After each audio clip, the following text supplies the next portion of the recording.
Sim, aproveitando nessa questão que a gente está falando disso também, eu queria muito falar sobre abandono afetivo, assim, que é um assunto bem importante, assim, bem sério também, que a gente precisa pautar bem aqui. E você precisa trazer isso pra gente. Que é imenso. Aliás, todos esses temas, a audiência deles são muito grandes, porque eles são Imagino. corriqueiros.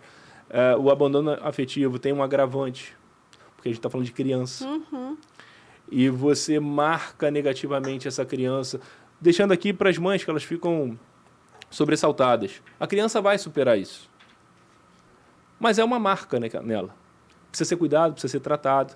Agora, quando você está falando de abandono afetivo, e tem várias espécies dele, tem um que me parece que esse é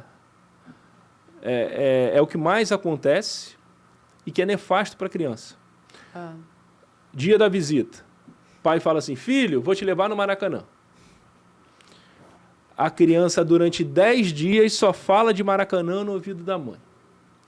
A criança, 8 horas da manhã, no café da manhã, já está com a camisa do time. A criança que nunca toma banho para nada, é a primeira a tomar banho, escovar dente, está esperando o pai passar lá para levar. E ele não aparece. Olha o abandono afetivo. Aí vem um ponto do judiciário. Os juízes, eles costumam aplicar pena para aqueles que descumprem a ordem judicial. Então, olha, a Michele tem que desocupar a casa em 15 dias sob pena de multa diária de R$100. A Suelen tem que devolver a bolsa para a amiga sob pena de multa diária de R$100.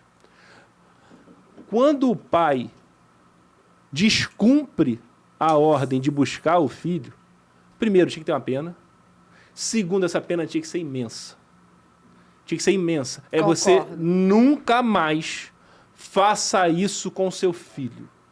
Se você não tem maturidade, se a sua essência não te permite, você vai fazer porque seu bolso vai doer.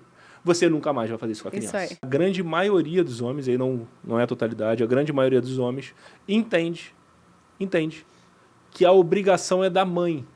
Então, mas... Enquanto não existir o entendimento por parte dos homens que eles dividem igual obrigação e direito com a mãe, com relação ao filho, isso nunca vai mudar.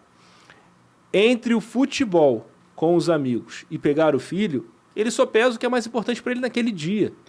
Porque ele tem a certeza absoluta de que na ausência dele, a mãe vai cuidar do filho. Sim. Será que isso é culpa nossa de criar um Não, filho menino assim? Eu não sei, eu fico me perguntando o tempo inteiro. Isso é a falta de conversa social sobre esses temas. Tem um lado que... Vamos trazer os lados positivos desse debate.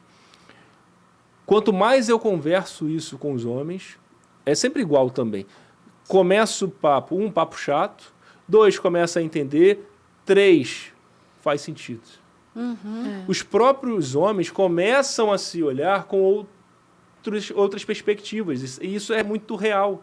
Isso é muito real. Sociedade. Quando a mulher fala assim, você pergunta para Maria, Maria, e seu filho de 10 anos, cadê ele? Não. O guarda dele está com o pai, deixei com o pai. Qual a reflexão que você tem com relação a Maria? Maria, péssima, né? Como assim Maria abandonou o filho? E aí você pergunta para o João, João, e seu filho de 10 anos? Ué, tá com a mãe. Tá com a mãe. Ótimo. O judiciário, e esse ponto é louvável, aliás, tem que ser mesmo, ele sempre coloca no primeiro lugar o interesse da criança, aliás, sempre o melhor interesse da criança.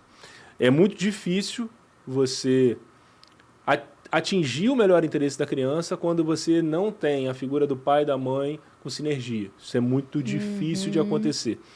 O que eu vejo muito no escritório são mães deixando de reclamar os direitos que possuem por terem medo de perderem a guarda do filho.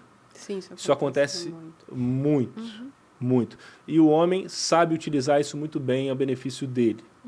Esse é um ponto que é muito negativo, porque a mulher cada vez mais se curva, olha para baixo, não exige direito, o homem interpreta que deu certo aquele comportamento equivocado dele e ele permanece assim. E parece, não estou sendo injusto com os bons pais, com os grandes pais, mas parece que a mulher é mãe e o homem não é tão pai. Ou quando há uma ruptura, O homem esquece de ser pai e volta a ser homem. Isso. E a mulher continua sendo mãe. Por isso que há um desequilíbrio muito grande nessa relação. Faço todas as ressalvas com relação aos ótimos pais que existem Sim. no Brasil. Todas as ressalvas. Ô, meu. E que, de fato, não faz nada além da obrigação. Tem que ser mesmo. Exatamente, isso Tem aí. que ser um ótimo pai mesmo. É obrigação. Por um outro lado, há um poder judiciário hoje, é a minha percepção. A gente divide em duas pontas. Uma é o aspecto patrimonial. Quando a gente vai falar de divisão de patrimônio, ainda enxerga um poder judiciário protetor dos homens e muito machista, no ambiente, o homem que trabalhou, o homem é o provedor, então a mulher sai de um relacionamento sem nada, eles construíram um patrimônio juntos, mas o homem fez a gestão do patrimônio, muitas das vezes não dá transparência do tamanho do patrimônio para a mulher, quando ele sai, ele leva tudo. A mulher fica 5 anos, 6 anos sem conseguir dividir o patrimônio e o homem gozando daquele patrimônio, dos frutos do patrimônio, e a mulher sem nada. O judiciário, no aspecto de divisão, partilha de bens, ele ainda precisa evoluir muito.